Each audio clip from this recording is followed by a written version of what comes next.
जगतर नाथ जे जगन्नाथ तांकरी पीठ पीठ विषय तो आम आगुरी अनेक वीडियो मान कर आज उद्योगत धाम संध्या आलतीर समय आम मैंने आसे प्रभु को दर्शन करवा सहित किसी आम आलोचना रखा आज उद्योगत धाम विषय संध्या आलती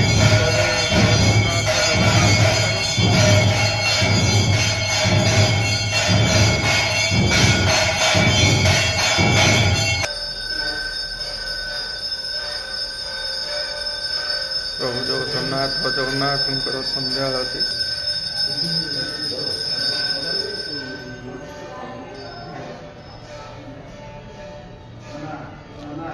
आलतीर समय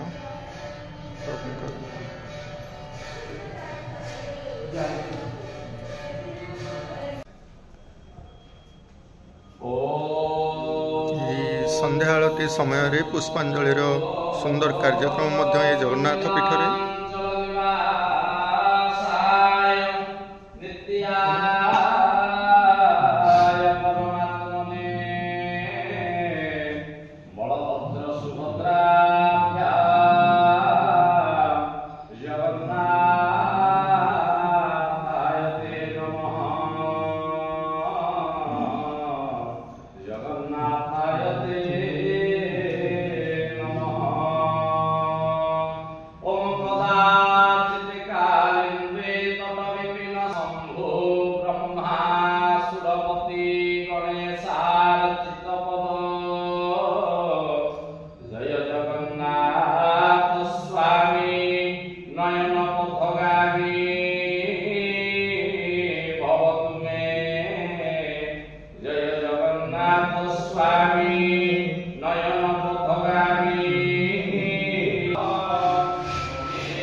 सर्वे भवन्तु सुखिनः सर्वे सन्तु निरामया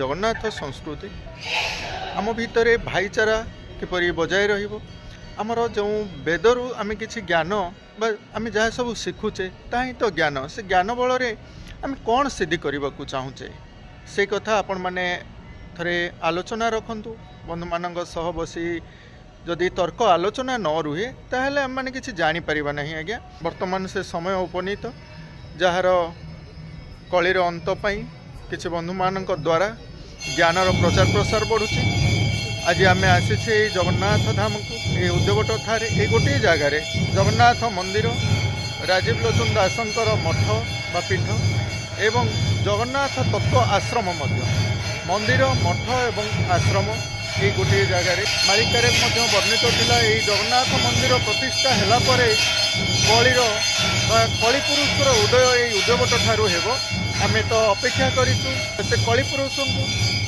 से केबे आसीबे ज्ञानर आलोकरे आमको आलोकित करिवे धर्मर मार्ग दर्शेबे से आम अपेक्षारत ये जगन्नाथ निकट को आसुचे मनरे अनेक प्रश्न नहीं आसुचे आज्ञा लोभ क्रोध मोह ठारू दूरे रुहतु सत्य शांति जीवन यापन करने को चेष्टा करंतु निजे खुशी हेबाकु हेले अन्य को खुशी करंतु मनरे पवित्रता आणंतु सत्य रुहतु सदा सर्वदा सत्य कहतु कहार अनिष्ट चिंता करंतु नहीं ताहले निश्चिंत भगवान आमर मध्य आमको खुशी रखिबे एवं आमे जदि कहार अमंगल चिंता न करिबा ताहले आमे निश्चिंत भाव में सदा सर्वदा मंगल रे रहिबा। उद्योगट धाम रे आमे वर्तमान अछु प्रभु जगन्नाथंक मंदिर यही मंदिरर प्रतिष्ठा उत्सव मालिका वर्णित एठारे जब प्रतिष्ठा होइबो एठारु लीला आरंभ होइबो यह आरंभ हो जाइछि कि नाही आमे साधु विषय आलोचना रखिबा। साधु जुग जुग हे मते परमानंद जगति प्रभुंकर दया जुगे जुगे अपार करुणा महाप्रभुंकर अशेष असीम अनंत कृपा तांको अभय पाद चरण रे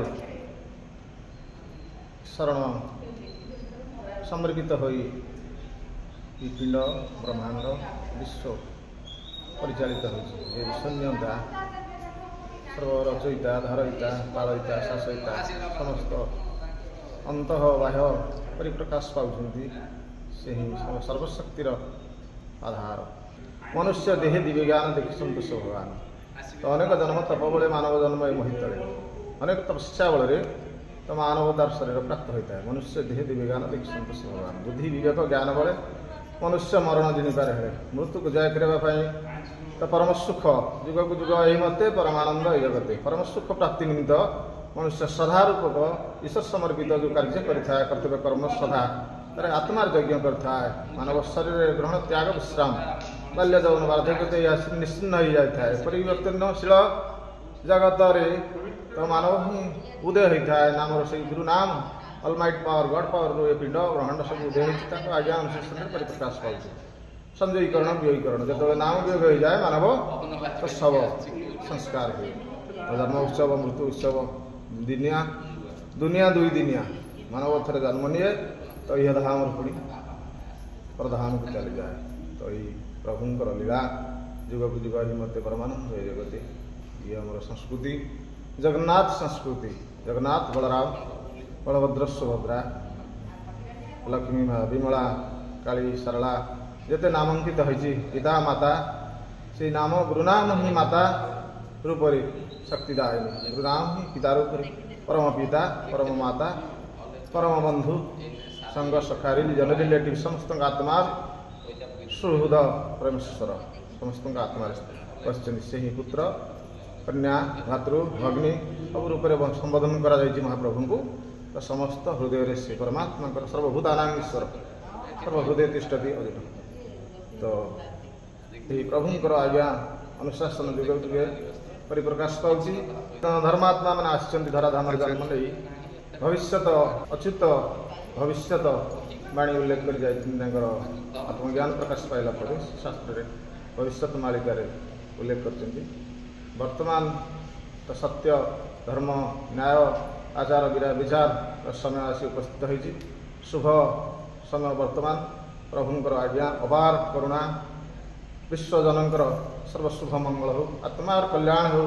ପ୍ରଭୁଙ୍କର ଏହି କୃପା ଯୁଗେ ଯୁଗେ ଲାଗି ରହିଛି।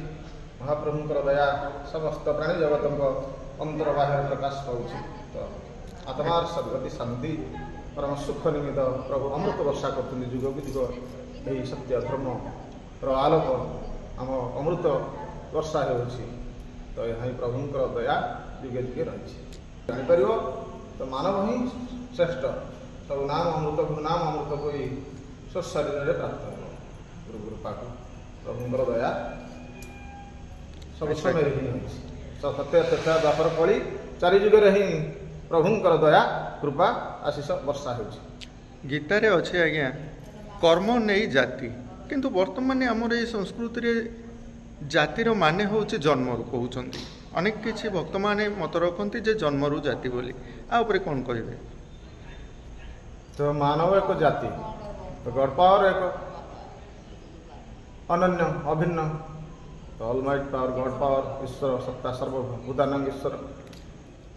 ଆଧ୍ୟାତ୍ମିକ ସାମାଜିକ ସାଂସ୍କୃତିକ ପରିବେଶିକ ଏସବୁ କେତେ ଗୁଡ଼ିଏ ଉପଲକ୍ଷ ଉପମା ବଚନ ରହିଛି। ତ ମାନବ ସାମାଜିକ ଚଳନୀ ନୀତି ଅନୁସାରେ ତ ବୃତ୍ତି ଅନୁସାରେ କେତେକ ନାମକରଣ କରାହେଇଛି। ତ ମାନବ ଜନ୍ମ ନେଲା ଶିଶୁ ମାତୃଗର୍ଭ ହିଁ ଗୁରୁଙ୍କର ନାମ ଯୋଗ ହୋଇଛି। ସେଠୁ ସେ ନାମ ହିଁ ସତ୍ୟ। ସେ ବ୍ରହ୍ମ ଏକ ଜାତି ପରମାତ୍ମା ଏକ ଜାତି ସକଳ ମାନବ ହୃଦୟରେ ସେ ବାହ୍ୟରେ ଅନ୍ତରେ ସର୍ବଭୂତାନାଂ ଈଶ୍ୱର ସବୁଠି ବିଦ୍ୟମାନ ଅଛନ୍ତି ସର୍ବତ୍ର। ତ ସେ ଅଭିନ୍ନ ଭାବରେ ସମସ୍ତଙ୍କ ସହିତ ଲୁଣରେ ଜଳରେ ଲୁଣ ମିଶ୍ରଣ କଲେ ଯେଭଳି ଭାବରେ ମିଶିଛି ସବୁ ମିଶି ରହିଥାଏ। କେବଳ ସ୍ୱାଦ ଅନୁଭୂତି ତ ଲୁଣିଆ ଲାଗେ। ସେହିପରି ପ୍ରଭୁ ପରମ ବ୍ରହ୍ମ ତାଙ୍କ ସତ୍ତା ସର୍ବବ୍ୟାପୀ ସମସ୍ତ ଅନ୍ତର ବାହାରେ ସମିଶ୍ରଣ ଭାବରେ ପରିପ୍ରକାଶ ପାଉଛି। କିନ୍ତୁ ପ୍ରଭୁ ସମସ୍ତଙ୍କ ଠାରୁ ଅଭିନ୍ନ ଭାବରେ ରହିଛନ୍ତି। ବିଦ୍ୟୁତ୍ ଜ୍ୟୋତି ଶୂନ୍ୟ ଶୂନ୍ୟ ମହାଶୂନ୍ୟ ଶୂନ୍ୟ ମଧ୍ୟ ନିରାମୟ ନିରାମୟ ମଧ୍ୟ ଜ୍ୟୋତି ଜ୍ୟୋତି ମଧ୍ୟ ସଂଜ୍ୟୋତି ଭଗବାନ। ପରମାତ୍ମା ହେଉଛନ୍ତି ଆଲୋକର ପ୍ରତୀକ ଜ୍ୟୋତିର ପ୍ରତୀକ। ସେ ଅଭିନ୍ନ ଅନନ୍ୟ ଚାରି ଯୁଗରେ ସେ ତାଙ୍କର ଧ୍ୱଜା ପତାକା ଉଡ୍ୟମାନ ହେଉଅଛି। ସେ ଜାତି କହିଲେ ଆମ ଶରୀରକୁ ବୁଝାଏ। ବିଜାତି ହେଉଛି ଆମ ଶରୀର। ଏ ପଞ୍ଚଭୌତିକ ଭୂତ ଶରୀର ନିର୍ମାଣ ହୋଇଥାଏ ପ୍ରଭୁଙ୍କର ଆଜ୍ଞାରେ। ତ ମାତୃଗର୍ଭରୁ ହିଁ ଗଠନ ହୋଇଥାଏ। ସେଠୁ ପ୍ରଭୁଙ୍କର ନାମ ଗୁରୁନାମ ଯୋଗ ହୋଇଥାଏ। ତାପରେ ଯେତେବେଳେ ଗୁରୁନାମ ବିୟୋଗ ହୋଇଯାଏ ମାନବ ଶରୀରରୁ, ସେତେବେଳେ ବିଜାତି ଶରୀର ଭୂତ ପଞ୍ଚଭୌତିକ ଭୂତ ଶରୀର ନାଶବାନ ହୁଏ। ତ ସଂସ୍କାର କରାଯାଏ। ତ ମନୁଷ୍ୟ ଯେତେବେଳେ ଜନ୍ମ ହୋଇଥାଏ ସେବେଠୁ ଗୁରୁନାମ ଯୋଗ ହୋଇଥାଏ। ମାନବ ଏକ ପ୍ରଭୁଙ୍କର ଅମୃତ ବରେଣ୍ୟ ସନ୍ତାନ। ତ ସେଥିରେ କହିବା ମାନବକୁ ଘୃଣା କରିବା ତ ଠିକ୍ ନୁହେଁ। ଗଡ୍ ଇଜ୍ ଲଭ୍। ମାନବକୁ ଶ୍ରଦ୍ଧା କରିବା, ଭଲ ପାଇବା, ସତ, ଶାନ୍ତି, ଦୟା, କ୍ଷମା, ଅହିଂସା ସମସ୍ତଙ୍କ ଆତ୍ମାରେ ପ୍ରଭୁଙ୍କର ନିବାସ ସ୍ଥଳୀ ମାନବ ହୃଦୟରେ ସମସ୍ତ ସମାନ ଭାବରେ ପ୍ରଭୁ ବିଦ୍ୟମାନ ଅଛନ୍ତି। ସମସ୍ତଙ୍କ ଅନ୍ତର ହୃଦୟ ବାହାରେ ପରିପୂର୍ଣ୍ଣ ଭାବରେ ଅଛନ୍ତି। କାହାକୁ ଭିନ୍ନ ଭାବିବା ଏହା ହିଁ ମନୁଷ୍ୟର ଭ୍ରମ ଭ୍ରାନ୍ତି। ମାନବ ଯେତେବେଳେ ସମାଜରେ ଜନ୍ମ ନେଇଥାଏ ତ ସାମାଜିକ ନୈତିକତା ଦୃଷ୍ଟିରୁ ମାତା କୋଳରୁ ଜନ୍ମ ହେଲା ପରେ ସାମାଜିକ ନାମକରଣ କରାଯାଏ। ସେଟା ସାମାଜିକ ନାମ। କିନ୍ତୁ ଆଧ୍ୟାତ୍ମିକ ନାମ ଗୁରୁନାମ ମାତୃଗର୍ଭରୁ ହିଁ ଯୋଗ ହୋଇଥାଏ। ଯିଏ ବିନ୍ଧାଣି ଗଢ଼ିଲା ସେ ଆମରି ଦେହରେ ଅଛନ୍ତି ପ୍ରଭୁ। ସେ ନାମ ଯେତେବେଳେ ବିୟୋଗ ହୋଇଯିବ, ଗୁରୁନାମ ସେ ହେଉଛି ସତ୍ୟ, ସିଏ ପରମାନନ୍ଦ, ନାମ ଅମୃତ। ସମସ୍ତ ମାନବ ଜଗତ ହୃଦୟରେ ସେ ବିଦ୍ୟମାନ ଅଛନ୍ତି। ନାମ ବିୟୋଗ ହେଲେ ମାନବ ନିଶ୍ଚିନ୍ନ ହୋଇଯାଏ। ଏହା ହିଁ ପ୍ରଭୁଙ୍କର ଲୀଳା। ଆମେ ଯେଉଁ ଜାତି କଥାଟି ରଖିଥିଲୁ, ଗୋଟିଏ ମଣିଷ ହୋଇ ଗୋଟିଏ ମଣିଷକୁ ଛୁଁ ନାହିଁ, ଆଠାରୁ ବଡ଼ ଆଶ୍ଚର୍ଯ୍ୟ କଥା କ'ଣ ହେଇପାରେ ଆଜ୍ଞା? ଆମର ଜଗନ୍ନାଥ ସଂସ୍କୃତିରେ ଏହା ଅଛି ବୋଲି କିଛି ଲୋକ ମାନି ଆସୁଛନ୍ତି। ଯାହା ବି ହେଉ ଆପଣଙ୍କ ଠାରୁ ଆଜି ଆମେ ଜାଣିଲୁ ଯେ ମାନବ ଏକ ଜାତି ବୋଲି। ଭାଇଚାରା ନେଇ ଆମେ କିପରି ଆଗକୁ ବଢ଼ିବା, ସାମୂହିକ ଉନ୍ନତିରେ ସହାୟ ହେବା, ସତ୍ସଙ୍ଗ ସମ୍ମିଳନୀ ସଂସ୍କାର ଆତ୍ମଜ୍ଞାନର ପ୍ରାପ୍ତି ହେବା। ଅତି ସୁନ୍ଦର ବାର୍ତ୍ତା ଆମକୁ ଦେଲେ। ବହୁତ ବହୁତ ଧନ୍ୟବାଦ ଆଜ୍ଞା। ସର୍ବେ ଲୋକ ସୁଖିନଃ ସର୍ବେ। ତେଣୁ ଆଜିର ଭିଡ଼ିଓଟିକୁ ଏଇଠି ଆମେ ଶେଷ କରୁଛୁ। ବହୁତ ବହୁତ ଧନ୍ୟବାଦ।